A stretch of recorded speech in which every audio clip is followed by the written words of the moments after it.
So this is an Elddis Chatsworth 866. You can take around the van and show you how it operates. So the hookup procedure, jockey wheel and handbrake will go through in person here on site, as well as the ATC. In the front locker you have a dual changeover valve, so what you can do is you've got an arrow on this side which you can point towards the bottle you'd like to use to supply the Caravan with gas. So at the moment you'd point it towards the bottle on the right hand side, and when you turn on the gas supply you'll notice just here that it goes green to let you know there's still gas available, and when that gas is used that will go red rather than the green it is now. The pipework on the bottle itself is a reverse thread fitting, and you can actually fit two 6 kg bottles in the front of the Caravan.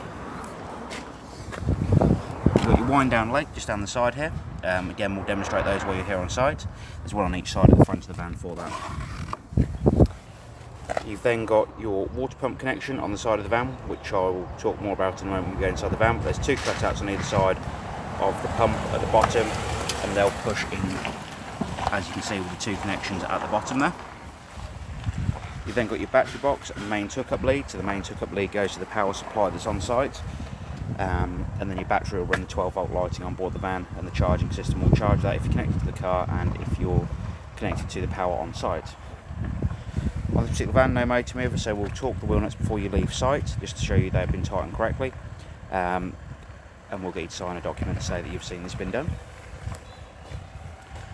Further back, you've got your toilet flush tank. So at the top here, you put 3.5 litres of water in through here, and a cap full of the pink fluid before you use your toilet system. And then the bottom here is your toilet cassette itself, which you release by pulling up the handle and pulling towards you. You tip the waste out through this neck just here. Take the cap off, obviously, before you do that, and the neck does actually turn out. You'll put 1 litre of water in here and a cap full of the blue fluid before use. You've then got an orange pressure relief button on the back of the toilet cassette as well, so you can, when you're tipping the waste away, the toilet cassette, so the toilet cassette doesn't spit and splatter back at you.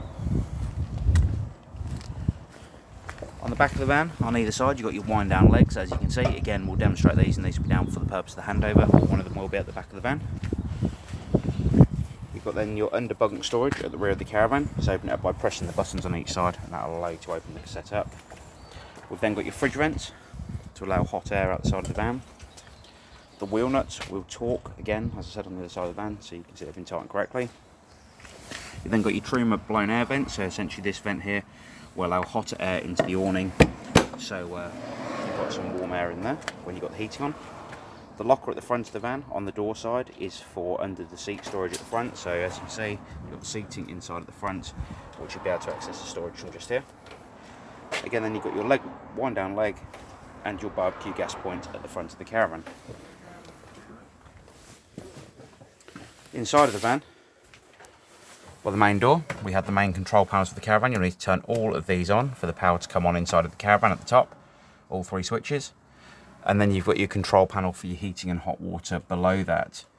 Now, first of all, before we go to this control panel, I'm going to show you the water pump, which is in the sink, which is always stored in the sink. So as you can see, showed you the connections on the outside. They'll connect to the brass connections. The brass connection you see at the bottom there will connect to the connections on the outside of the van. Push it into place, and if you wish to, you can push down the slide down cover, and it'll allow it to lock on place on this tab at the front. And this is the end here you drop into your aqua roll itself. Now, to fill the water system, we've got the power on. As you can see, I turned on all the power switches above the heating and hot water control panel. You'll need to come to the hot water taps and open them all up on the hot side of the water system. So go into the bathroom, do the same in the bathroom, on the tap there. And you'll also do the same with the shower, which I'm not going to do for a moment because the shower door is open and it'll obviously spray water everywhere. But to fill the water system completely, you would have to open up all 3 taps. Then you come back over to the door where the control panel is, and down in the bottom left hand corner here, you've got water pump. So when you turn that on, pump ready, when it's connected on the outside, it will start filling the water system on board the Caravan. Once the system's full, you can leave the pump on, and what the water system will be doing is water will be coming out of every tap continuously. You can then turn each tap off as you go around the Caravan. As you can see, turn each tap off, and then you can go to your water heating itself. So on the control panel again by the door, at the top, you have your option for water heating just here. So you press the button. And then you've got Eco, which is if you're on a site where there's very low power source available, you can put it onto Eco. You've got frost protection just here, so you can put the frost protection on. So if, for instance, it was going to freeze overnight, it'd keep that tank warm underneath the van so it does not freeze and crack. This does not work when the Caravan is not turned on. And if you want to want to have the water on a hotter temperature rather than the Eco, you can put it onto the 3.3 amp here at the bottom. Now, I'm going to turn all those off for now because I'm not sure how much water is in the system. But again, Eco for low powered sites like 500 watts, 3.3 amp if you've got more power available. And if you want to boost the water system on electric, you can go 6.5 amp just here, and it'll do a 30-minute countdown. So if you want to shower, that's the perfect option just there. And again, if you're on gas, it will self-ignite on gas, and you just need to hit the gas symbol on the right-hand side to boost the water system. So that's your heat, that's your hot water. On the right hand side up here, you've got your heating. So again, you've got 3 different options down this side. You've got low ampage, 2.9 amp if you're on a low powered site, 5.7 if you're on a slightly higher site, 1000 watts for instance. And if you're on 2000 watts or 3000 watts, you can use the 11.3 amp down the left hand side here. Now if you're on a site that requires gas only, you'll hit the gas option. If you want to have it on max, so it's doing the absolute maximum heating it can do on a very cold day, you can put it onto max just here, and again that will self-ignite on gas. And if you want to control the temperature of the Caravan internally, you have your temperature control on the right hand side. Again, if you want to turn on frost protection, you can do that with the control panel here, and you can hit the frost protection just here. And if you want to put the blown air fans on, you can do that also by hitting the fan symbol just here. And that will turn the fans on and the heat will come out the vents around the Caravan. If you want to get the hot air into the awning, down by the side of the seat at the front of the van, you've got this switch just here. When the red arrow is at the top, that will actually allow the heat through the vent on the outside of the van. One thing I forgot to show you when I was talking about the water system is that before you can fill the water system, you'll actually need to go underneath the seat on the front side of the van. Down underneath this seat somewhere. He says it may be at the back of the van even. Just slightly further back. So underneath the seat, directly in front of the door, you'll see the yellow valve. Now to fill the water system, you'll need to have the valve in the position it's in now, and to drain it, you'll need to turn it 90 degrees towards the black pipework on this side of the van, or on the seat side or the door side of the van, and that will allow you to drain the water system completely down after use.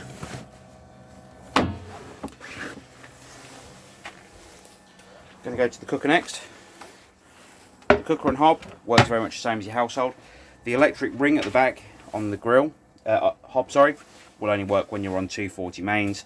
The gas rings will work on gas, as I'm sure you can imagine. That's the same as if you're on an electric site as well.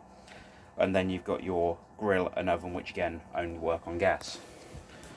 The microwave is an Eco microwave. To actually get the microwave to come on, you hit the Eco button just here.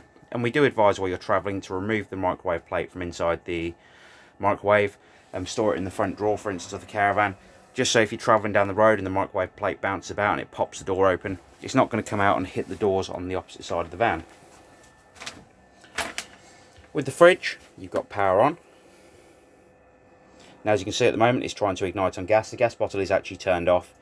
But if it self-ignites on gas, the blue light here will be the pilot light. And if it failed to ignite, it'll actually flash the pilot light here at you, and also the warning light on the opposite end. If it failed to ignite, and for instance you had the gas bottle off at that point, if you turn the gas bottle back on, press the gas reset just here, and it'll restart the igniter system, so you can reignite the fridge. 240 mains, so that'll work like your household fridge. And again, on gas or mains, you control the temperature on the button on the right hand side. The higher that bar goes, the colder the fridge will be. When you're towing down the road, you can use the fridge as a cool box, so the beers and wine are nice and cold when you arrive on site. And when you connect to the car at the front, which we aren't at the moment, you can see, the blue light here will go solid, and like I said, the fridge will start working as a cool box. It won't completely chill the fridge, but it will, like I said, just chill the beers and wine off quite nicely. To turn the fridge off, press and hold the power button, and the fridge will turn off. Last thing we go through on this particular Caravan is the toilet system. You've got the electric flush on top of the toilet. You've got the toilet full indicator light, so when the toilet cassette is full, or the waste cassette is full, This red light will appear just here, and that will indicate that you need to empty the cassette. And when you are using the toilet facilities, you'll need to push the grey flap across here to allow the waste through into the toilet cassette itself. If you have any further questions on the Elddis Chatsworth 866, please do give us a call here at the Caravan Company, and we'd be more than happy to help. Thank you very much. Bye bye.